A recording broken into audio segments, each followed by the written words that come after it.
Well, hello guys, this is Tom Shue here, and today we're going to do a quick Lightroom tutorial. In this tutorial I'm going to do a little bit of sharpening, a little bit of processing with clarity. We're going to use the crop tool some to fix this, and we're going to change the process. On this image, it was taken with an Olympus E3. It was taken in 2010. So the process for this, if you go to camera calibration and you look at the process, the current is 2012. This image was taken in 2010.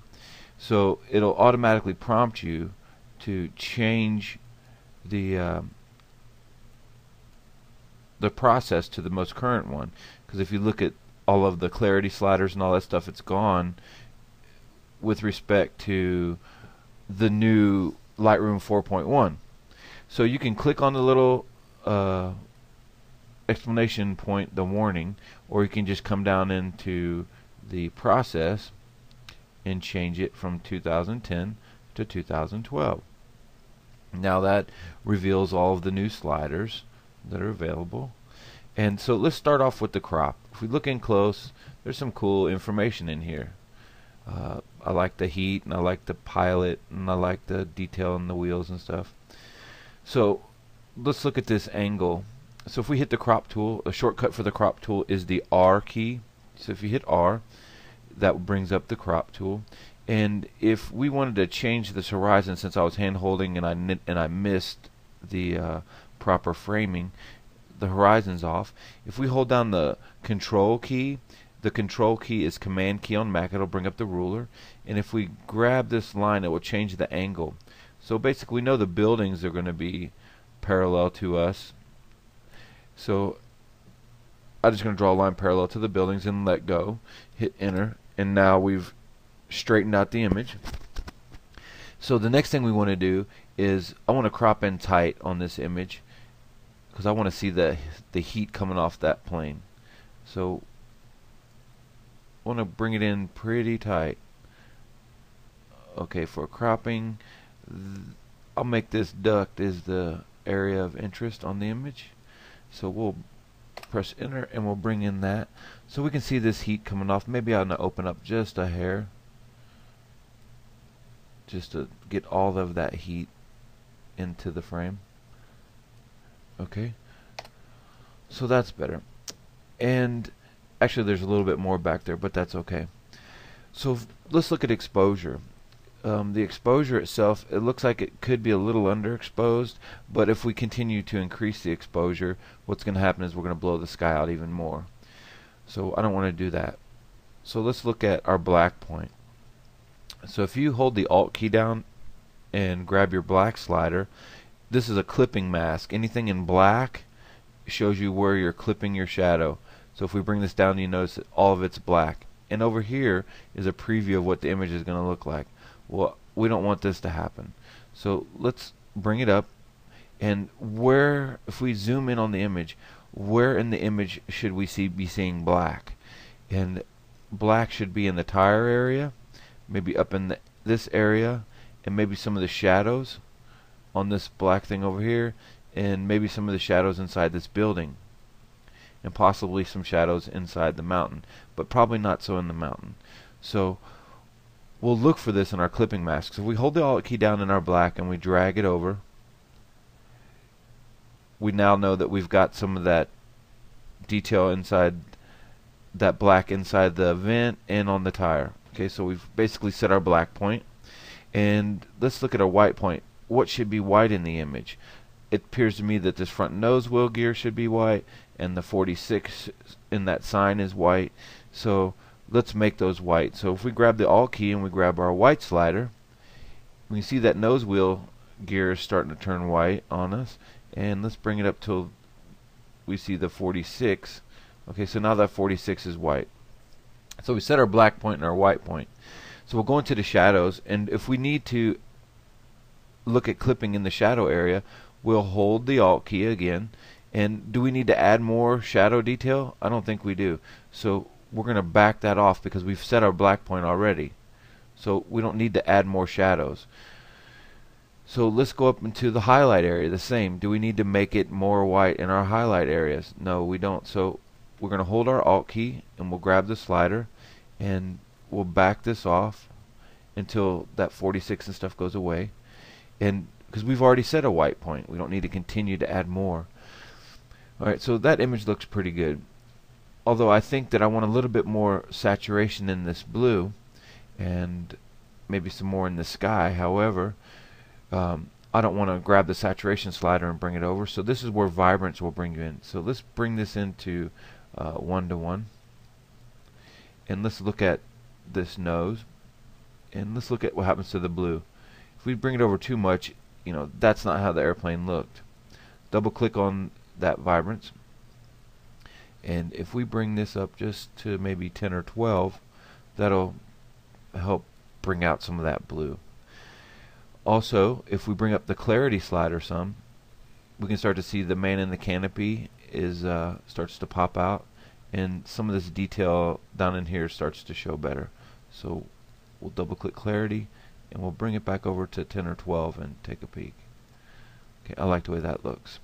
Alright, so now we have some noise in the image since we've adjusted our exposure. So if you look at this exposure, if you do exposure last and say do noise reduction first, you're going to reintroduce noise. So if we grab this exposure slider and bring it up, you see how the noise increases, and if we bring it down, the noise decreases. You see that?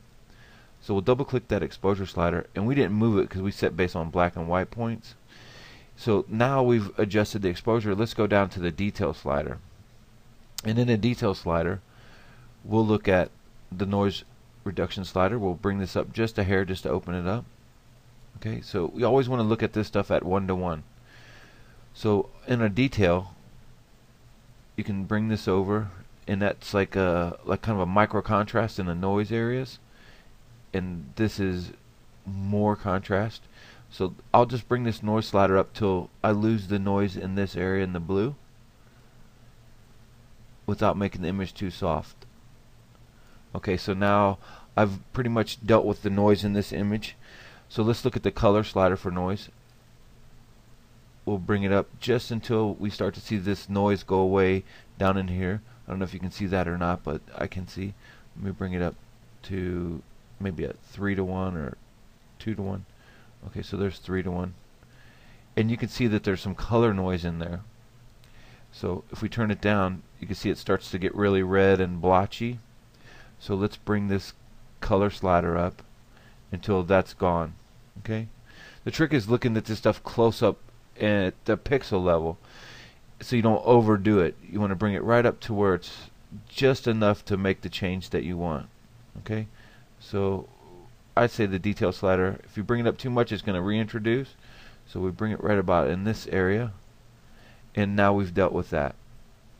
Okay, so there's our image at 1:1. So now I'll do my final adjustments. If I want to increase some of this smoke,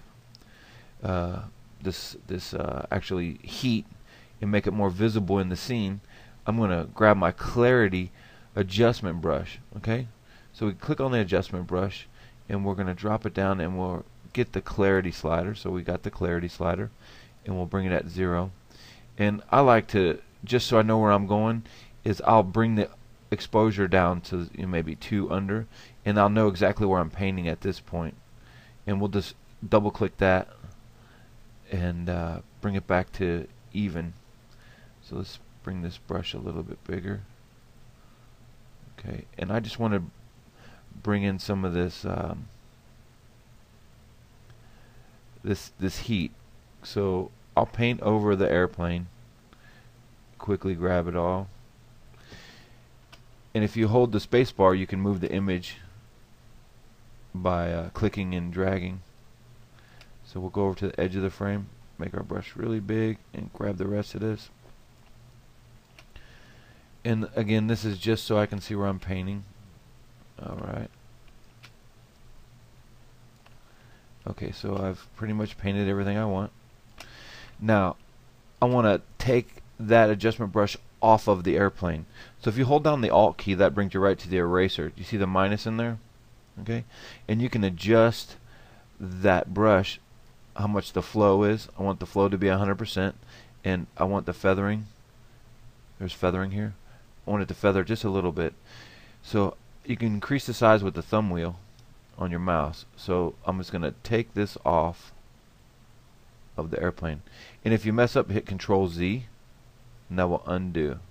So I'm going to hold the Alt key and make it smaller. And I'm going to take this off of the airplane.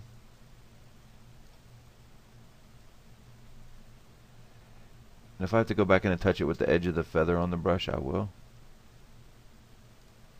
So we'll increase this and just rough it off. And this is for a tutorial, so I'm not going to get too picky with it. I'm just going to give you an idea of what you need to do. So let off and go back in there to this pocket and fix that again. So the Alt key, just take some of this off. Okay, and we'll make sure we don't have any on this tail. And this is all, you know, up to you how you want to do it. So I know that there's not supposed to be any on this tail. Okay, so now we're going to double click the exposure and bring it back to where it was. Okay, so now we've just basically created a paintbrush mask. So what we'll do is we'll bring our clarity up, and you start to see that smoke increase. And I'm going to add just a hair of saturation, just so it stands out, those buildings behind it. Okay, so maybe that's too much. And I'm going to take the contrast and I'm going to increase it as well. And I'm going to drop those shadows down just a hair, just to define it more. Okay, and I think that ought to do it. Maybe we're going to increase the sharpness just a hair there. And if you start introducing noise, you can bring your noise slider and bring it down. But we're okay there. So double click there and we'll back out. And we'll look at this image as a whole. So now we can start to see that the flames, the heat is pretty pronounced in the image. Okay, since we're in such a small screen, you won't be able to see it, but I'll post a picture of this in the blog post. Next thing we're going to do is we're going to deal with the sky. I want the sky to look more saturated, and I want it to be a little less exposed. So what I'll do here is I'll grab this graduated filter, and we'll make it for the highlights. Okay, and we're going to drag it down like this, just below the mountains. Okay, sorry about that. I had to do a quick pause. I had a kid walk in.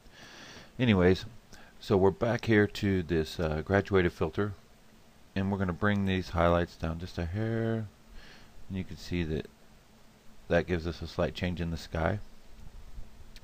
And the shadow will deal with the transition.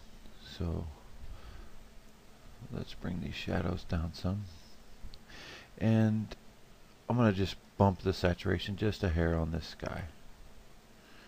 Another way you can do it to grab that whole sky is I just want to have like a gradation of color. So that ought to do. So we'll get out of this graduated filter and we'll go to the HSL split toning. If you select this particular button and go over into the image anywhere where there's blue or whatever color you want, and if you click and drag down, it will increase the saturation, and if you click and drag up, it will decrease the saturation. So this is clicking and going up and down, so that blows out the plane and everything. And if you look at the aqua and blue sliders, you'll see that they're moving. Okay, so if we want to reset it, you hold the Alt key and click Reset Saturation. Okay, so I just want to give it a quick little increase, so that's clicking and going up. And this computer's lagging when I'm doing the screen record. Okay, so that ought to do it. Last thing we'll do to the image is we'll do a vignette just instead of doing a 4-corner burn, we'll just put a small vignette on the corners. I don't know why this screen grab makes it go so slow. So we'll try the 10, and you can feather it. One way you can do it is to grab the feather and turn it all the way off, and that will show you your circle. So we can look at our roundness and see that's more rectangular shape. And if you bring the midpoint in, it will drag that down some. So now when you feather it, it's just going to fall off to the edges. So we can turn that off and on and look at the difference in the edges. So it's not a whole lot, but it does help finish the edges and push your eyes to the center of the frame. Sorry for the long video, but maybe this will give you some tips on working with Lightroom and how you might be able to use it to post-work your images. Thanks for watching.